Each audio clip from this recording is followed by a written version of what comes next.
muchichengeterwa mukadzi, muchichengeterwa vana, imi ndipo kudzoka yenyu muchirembedza. Ndakangodzoka munhu waMwari zvasina Miswai baba. Makati baba. tiripo makadiwo profeti. Manzwa nyaya dzevamwe dzichingofambawo kuroti zvavafambira havana kufambira pasina. Ichokwadi. Zvino imi mafambirawo chii? Munhu waMwari nyaya yandaingowo pano pamberi penyu ndikuda kuti ndibatsirwewo maringe nevana vandinavo kumba uko. Handichaziva kuti vana ava ndevangu here kana ndevamwe baba.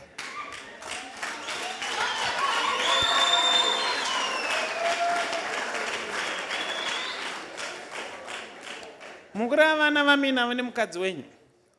Ichokwadi munhu waMwari. Ko sei muri kufunga kuti havasi venyu? Nditange ndichiti ndakabuda muno muZimbabwe ndichienda kuSouth Africa kubasa. Ndokubva ndazodzoka. Ndakasvika mudzimai abva pandakamusiya paaigara akugara kwaambuya vangu kuno kwaAmerika. Saka problem iri papi iri kuita kuti muzofunga kuti vana havasi venyu? Ndeyekuti ndadzoka mudzimai akasondidzinga pamba akabatsirana nevanhu. Kuti okay.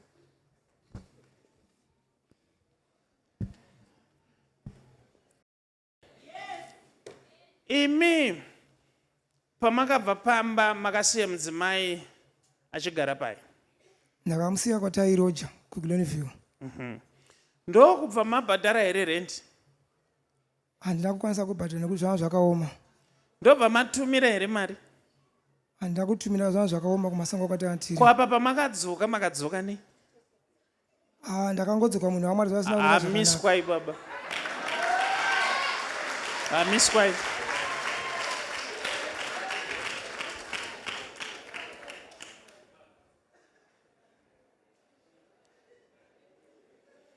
Handiti mudzimai makamusiya pamba pekuroja, imi mukanochionera kuJoni, mukafadaya zvenyu muriko, hamuna kana sendi ramakatumira. Mukadzi ndokuchibva ndokuenda kumba kwavo kwanatezvara venyimi, muchichengeterwa mukadzi, muchichengeterwa vana, imi ndokudzoka yenyu muchirembedza. Kurembedza maoko.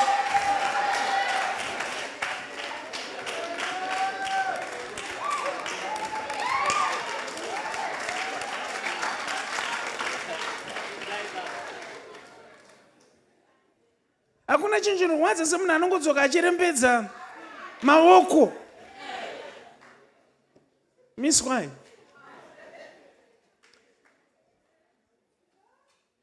Pachinzvimbo chokuti utouya uchikumbira ruregerero vana nemukadzi kuti veduwe, ndakanga ndapepereka nenyika ndakakanganisa.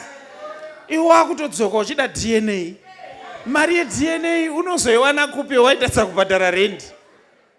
Mutauro mupfupi ndokuti baba vana ndevenyu, asi vana vari kuti muri baba pahwai vangagara kwemakore vasingatibhadharire fees. Muda kuti tichikumbundire here muchidzoka iri 1 2 1 2.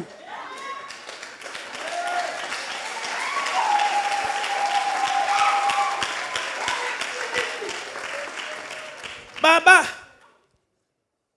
baba munhu waMwari. Ndatokuti baba zvokuti kunyarai. Ubaba huwanikwe kwa chete. Ubaba kuchengeta muri.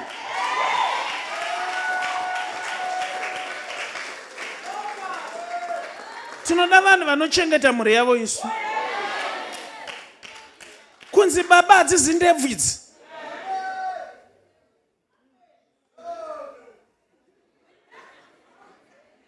Chiri kunyanya kundirwadza kuti ndiri kutoona upenyu hwavo vari kumhiri.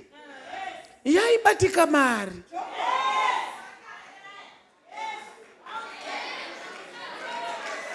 But kana yawandirwa nana Delilah,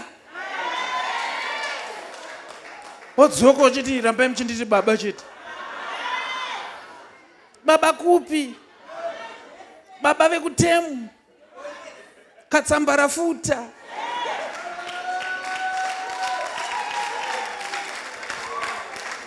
Varume vese vari panapa ndinzwei. Indoda vanhu vanochengeta mhuri dzavo. Inzwa kurohwa neana. Ndozviziva kuti kunze zvinenge zvakaoma. But ukaona ukapedza mwedzi wokutanga usina kubhadhara rent, yechipiri usina kubhadhara rent, yechitatu usina kubhadhara rent, dzoka kana zvaoma. Mutambure muri pamwe chete nemhuri. Uropedza zvemakore uriko kufona hufone.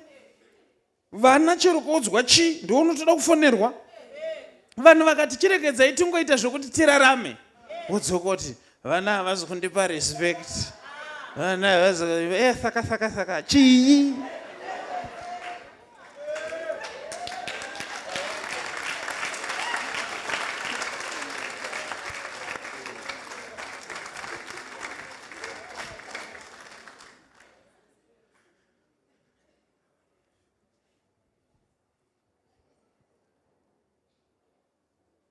Chindipindurai mubvunzo uyu ndigone kupedza.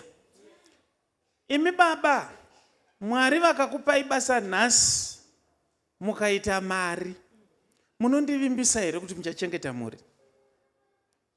Kwete. Sei musingachengete mukadzi? Zvanga zvakaoma mumasango matiri munhu waMwari. Ndati kuti utarohwa nechivuno.